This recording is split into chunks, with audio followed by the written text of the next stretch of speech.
السلام عليكم ورحمة الله وبركاته كسو دواو kanaalka Fawarsame waxaa jirta mararka qaar markay imtixaanaad aad diyaarinayso waxa laga yaabaa inaad warbixin aad u tiro badan aad hal mar xifdiso haddana waxa laga yaabaa markaad maagto examka samay inaad waxyaabahaas oo dhan aad iska ilowdo aad la mid noqoto qof aan waxba soo aqrin haddaba qof noocaas hadaad tahay buugan adiga ayaa lagu talagalay wan kugu maaragtay talin lahaa inaad buugan soo aqriso amaba sidoo kale muuqaalkan oo dhameystiran aad daawato sababtoo ah muuqaalkan waxa uu si maaragtay qoto dheer u khulaaseynaya buugan la yiraahdo Learn Better waxa la qoray in la yiraahdo Ulrich Poser waxa uu buugan nabaraya yacni qaabka aan wax u bara lahayn mararka qaar waxa laga yaabaa in sida aan wax u bara lahaynba ayadoo barasho u baahanta yacni inaad wax barato ma ahan inaad xifdiso ma ahan inaad maaragtay si boobsiisa waxaan intaad u aqriso aad isku daydo inaad imtixaanka sidaas ku gasho ma ahan inaad wax barato haddana warbixintaas madaxa ay kugu kaydsanaato waxay u baahan tahay barasho gooni ayay u baahan tahay buugan runtii intaas ayuu baraya buugan wuxuu barayaa 6 hab oo qofka bini'aadanka oo wax kasta ku baran karo yacni xirfad kasta oo aad rabto inaad lahaatid ayaa 6 hab aad ku dabaqi kartaa 6 hab ayuu buugan oo dhan ka kooban yahay waa 6 chapter oo kale marka chapterka koowaad buugan waxa la yiraahdaa value yacni inaad wax walba qiimo u yeesho dadka bini'aadanka ah waxay mar walba ay la falgalaan amaba ma aragto howlaha ay sameeyaan waxa ay tahay howlaha ay u arkaan inay qiimo u leeyihiin amaba ay u arkaan inay macno u sameynayso oo ay isleeyihiin howlahani waxa ay kaga soo baxay sidaas darteed qofka bini'aadanka ah hadduu san rabin inuu wax barto yacni waxba lama bari karo marka adiga horta markood waa inaad rabitaan la imaato oo aad isku daydaa inaad rabitaanka waxbarashada aad la imaataa marka xigta waxa ay tahay waxaan aad baranayso waa inaad qiimahooda ogaataa waa inaad isweydiisaa waxaani faa'iidada ay leeyihiin maxay tahay iyo waxaani noloshayda sidee ula xiriiraan sidaan noloshayda ula dabaqi karaa markaad ogaato waxaan qiimahooda iyo macnaha ay ku sameynayso waxaad ka helaysaa dhiiranaantuna waa waxa qofka bini'aadanka ku riixa ma aragtay in uu waxaan aqriyo yacni sida aad u hesho dhiiranaanta si aad u hesho firfircoonaantaas waa inaad marka koowaad isweydiisaa waxaan qiimaha ay adiga ku leeyihiin sida noloshaada ay kula xiriiraan midda labaad amaba chapterka labaad ee buuga waxaa la yiraahdaa target yacni targetka waxa uu noo sheegayaa yacni si aan wixii aan ogaanay qiimaha ay noo leeyihiin ama sida ay nolosheena ula xiriiraan wixii aan ogaanay in aan u barano si diirad saar leh si macnaha ma ahan iska bara iska aqri ma ahan waxaan inaan diirad saarno waxaan inaan ma aragtay maskaxdeena oo dhan aan wada siino aan u kuurgalno sidee markaan ula kuurgalina marka koowaad waxyaabaha ku jeedinaya inaad ka kala fogaato oo aad iska yareyso waxyaabaha ku jeedinaya sababtoo hadday wax ku jeedinayaan haba yaraatee diirad saar ma lahaanaysid waxaana sidii laba rabay uma dhuuxaysid sidoo kale waxaan aad baranayso si aad u diirad saarto waa inaad kala yaryareysaa shaqada waa inaad qaybo u kala qaybisaa yacni qayb kastana aad saacad gooniya siisaa mida kale maskaxda bini'aadanka waxay ka kooban tahay yacni 2 jambar ayay ka kooban tahay qayb kaydisa ma aragtay information u kaydisa waqti gaaban iyo qayb sidoo kale waqti dheer waxa kaydisa qaybtan waqtiga gaaban waxa kaydisa waxa laga yaabaa number qof ku siiyay يعني qaybta lagu kaydi lahaa inay tahay sidoo kale qof magaciisa yani qaybtan waqtiga gaaban ayaa lagu kaydsaa waxyaabaha qaybta waqtiga dheer u gudba waxay tahay waxyaabaha anaga saameynta nagu yeeshay waxyaabaha nolosheena ma aragtay raadka kule sida yani waa aragnimadeena hore sidoo kale dhacdo markaas dhacdo kale marka aad wax aqrinayso qaybta shaqeynayso oo active ah waxay tahay qaybta waqtiga gaaban markaad wax aqrinayso haddaad tiraahdo waqti dheer ayaan wax aqrina qaybta waqtiga gaaban warbixintaas oo dhan kuma kaydinayso soo marka waxa inaad sameyso waqtiyaga gaaban waa inaad wax aqriso haddana nasiino aad qaadato nasiinaas waxay ka saacidayaan yani in ma aragta qaybta waqtiga gaaban ay information ama warbixintii aad ku gurtay ay kala process garayso ay kala saarto si ma aragta markaas kadibna ay u gudbido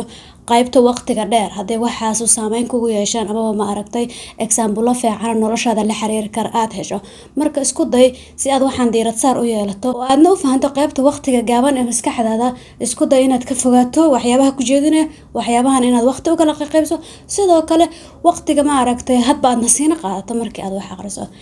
chapterka saddexaad buugan waxa uu ku saabsan yahay develop yacni wixii aad baratay inaad hormariso macnaha ma ahan inaad practice garayso waxaan haddaad u baahantay inaad hormariso waxaad ku hormarin kartaa waxa la yiraahdo evaluation yacni inaad waxaan qiimeyn aad ku samayso qiimeynta sidaa u sameynay laba hab qiimeynta ku sameyn kartaa lambar 1 adiga inaad horumarada aad sameynayso iyo waxa performance aad sameynayso inaad adiga qorto kadibna aad gadaal u fiiriso oo aad fiiriso wixii aad qaladay iyo waxa aad saxday mid kalena waxay tahay inaad qof kala dhihi karto waxaan aan soo bartay ayaan kuu sheegaa iga sax yani sidoo kale waxaa kamid ah yani dadka waxaas dhihi karto dadka kuula galaaska ah waxaan ku fahmay ama macalinkaaga mararka qaar waxaa laga yaabaa inay eedeymo kusoo jeedsan oo ay ku dhahaan waxaan saas umaadan saas la raba inaad u dhahdo adna saas u dhahdo waa qalad inay ku dhahaan haday ku dhahaan waa qaladay ha niyad jabin waxaad u niyad jabin waxa ay tahay qofka bini'aadamka markuu dhaliil kusoo jeedsho waxaa laga yaabaa inaan ku fikirno wuu iga masiirsan yahay iyo sida aan xogta u sheegayo sama aragta raali ka in laga yaabaa inuu ku fikirto laakiinse qofkan wuxuu sheegay eedeyntu sheegay dhageyso kadibna meesha uu kugu eedeeyo isku day inaad hormariso yacni waa marka aad qiimeynta sameynayso waa inaad dadka kale eedeyn weydiisataa waa inaad dadka kale tiraahdo i qiimeeya ama waa inaad adigu aad performance-gaas aad daba gasha oo ma aragtay aad qortaa shala meeshaad maraysay haddana aad aragtaa wixii aad saxday wixii aad qaladay chapterka afraad ee buugan waxa sidoo kale noo sheegaya extend yacni waxaan inaad ma aragtay balaarido kaliya ma ahan inaad barato yacni waxaan inaad balaarido kaliya markaa waxaan barato inaad meesha uga tagta ma ahan sii balaari raadi mawduucyada nolosha dhabta ah la xiriira raadi yacni noloshaada wax adi saameyn ay ku leedahay example ma aragtay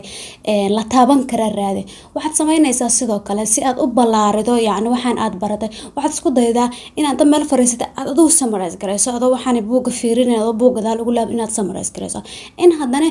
xogtii aad heshay aad isku daydo in adigu ereyadaada aad ku dhahdo mararka qaar waxaa laga markaan xog barano erey anaga aan leen aan ku qeexi karin qofkii xogtaan na siiyay ereyadiis inaan mar walba isticmaalan marka aad isku day si aad xogtaan u ballaariso si fahankaaga aad u ballaariso inaad ereyadaada isticmaali karto inaad fikradan qof kale ah u sharaxi karto marka waxaa isku dayda inaad maaragta xogtaan aad isku daydo in adigu si fudud u sharaxdo inaad waxaa isku dayda yani ereyadaada aad ku sharaxdo waxaa jirto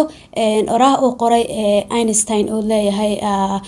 haddaadanba ma aragtay waxaan aad si fudud u sharaxi karin maadaba fahminba marka si xogtaan aad u ballaariso si fahankaaga u qoto dheerayso isku day inaad si fudud u sharaxi karto erey kuwa isticmaali karto adi aad summarize garayn karto chapterka shanaad ee buuga waxa uu ku saabsan yahay waxa la yiraahdo relate yacni chapterada aad soo baratay inaad ogaato xiriirada ka dhaxeeya iyo waxaan aad aqrinayso sida ay iskula xiriiraan waxaad ku ogaan kartaa inaad comparison sameyso picture-rada aad fiiriso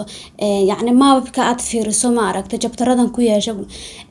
comparison inaad sameyso ama maaragtay barbardhig inaad sameyso waxay kaa caawinaysaa inaad ogaato waxaan farqiga u dhaxeeya sidoo kale sinaanshaha u dhaxeeya sidoo kale waxaa laga yaabaa inta comparison raadinaysa inaad xog kale oo aadan markii hore kasoo gudubtay inaad hesho ayaa laga yaabaa oo aad ma aragtay xog saa'id oo isku xiraysa ay dhiyooyinka fikradaha isku xiraysa inaad meesha mar walbaad wax baranayso isku day inaad waxaan aad baratay aad connection ku samayso aad ma aragtay xiriirada ka dhaxeeya aad ogaato kala duwanaanshahooda farqigooda aad ogaato chapterka ugu dambeeya ee buugga waxaa la yiraahdaa rethink yacni waxaan inaad ka fikirto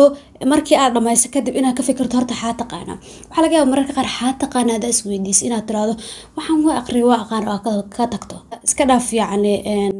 isku kalsoonaantan tirada badan daacad noqo horta xaan bartay bal isweydii kadib waxa aad baratay ama qor ama maskaxda yacni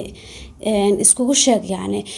sidoo kale markaad isweydiinayso horta xaa baratay waxaad sameyn kartaa quiz oo kale ayaad sameyn kartaa quizyo qof hore kasoo shaqeeya ayaad sameyn kartaa sidoo kale sida tii kale evaluationka ah qiimeyntii oo kale ahaydna qof kale ayaad wixii aad baratay aad la wadaagi kartaa si ma aragta waxaan ay kugu noqdaan radengi marka qof kasta markuu wax baranayo 6 hab waa inuu soo maraa waxaan qiimahooda inuu ogaado waxaan inuu diirad saaro waxaan inuu hormariyo asoo dadka eedeymahooda dhageysanaya waxa sidoo kale inuu si ballaariyo fahanka waxaan ma aragtay uu ka hayo uu si weynayo waxaan sidoo kale inuu ogaado connection ka dhaxeeya ama xiriirada ka dhaxeeya maadadan ama waxaan uu baranayo inuu isla xiriirsho iyo sidoo kale inuu isweydiiyo maxaad baratay oo dib milicsi oo sameeyo marka buugani intaas ayuu ku saabsan yahay xaqiiqdiina mar walba aad rabto inaad wax barato 6daas point muhiim ay ku tahay ani buugan waan aqriyay laakiin intaanan aqrin ka hor waxaa jirto yacni mararka aan raadsho sidaa wax loo bartaa waa arki jiray yacni fikradahan oo kale ayaan heli jiray laakiin maanan ogeyn buugan يعني oo fikradahan dhan ku qoran yihiin inuu jiro ugu dambeyn waan helay waan aqriyay waan in la wadaagay waxaan rajaynaa dhamaanteen inaan wada baro doono sida wax loo barto barasho u baahan marka muuqaalka hada ka heshay la sii wadaaga asxaabtada wad ku mahadsan tahay daawashada muuqaalkan salaamu calaykum waraxmatullaahi wabarakaatuh